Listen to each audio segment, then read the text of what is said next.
Alam, nakarating po sa inyo ang balita ng Solid North ay suspended po ng 30 days. Opo. We'd like to know po sa inyo, sir, ano po sa loobin nyo? May mensahe po ba kayo sa driver?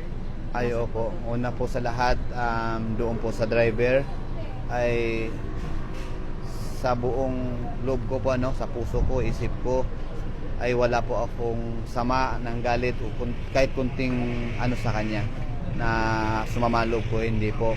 Kasi siya po ay siguro di ko po masagot kasi siya po yun. Kung nakatulog man siya o ano man po ay yun po ay bunga ng katawan natin. Kaya siyempre kung gising siya malamang hindi niya kami sasagasaan. So okay na po ako, napatawad ko po yung driver. At yung kasama po namin sa room ng Tarlac Hospital, isang pasahero at isang driver ng Solid North. So siya, updated siya sa social media. Ako hindi pa ako tumitingin. At ang sabi niya sa akin, bro, nasuspindi na yung kumpanya namin.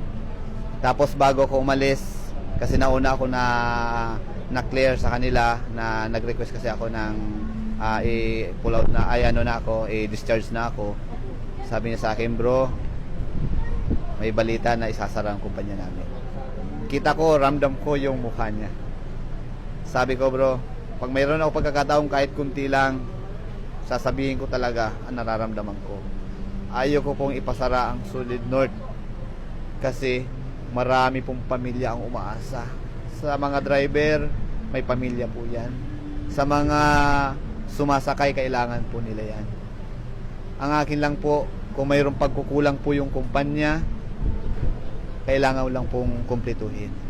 Una, dapat sila ay regular na drug test, seminar, at yung mga oras ng kanilang trabaho dapat sakto lang. Tao naman sila, hindi sila robot. Kung naka 10 hours na sila, 8 hours, 10 hours na sila, dapat mag-provide ka ng another driver. Sa isang bus, dapat 2 driver.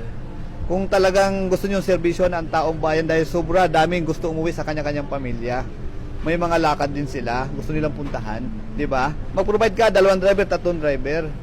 Para safe lang lahat, safe yung sakay mo. Umaasa yung mga tao, umaasa yung pamilya na nakakarating sila. Katulad sa amin, umaasa ako na yung pamilya ko kasama ko ngayon. Pero dahil isa lang siguro ang driver nila, nawala, nakatulog siya o anuman, kahit gising siya, nawala yung diwa niya. Kaya kami nasagasaan. Kaya doon sa driver, bro, okay ako. Hindi masama loob ko sa'yo, tao ka. Human error yon.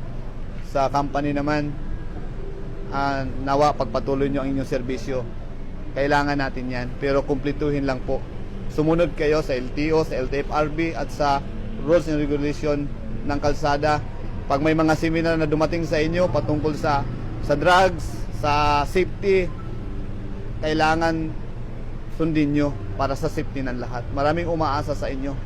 Mga pamilya sumasakay sa inyo, umaasa makauwi. Kaya sa ngayon, ang tangi ko lamang na masabi ay napakabuti ng Panginoon.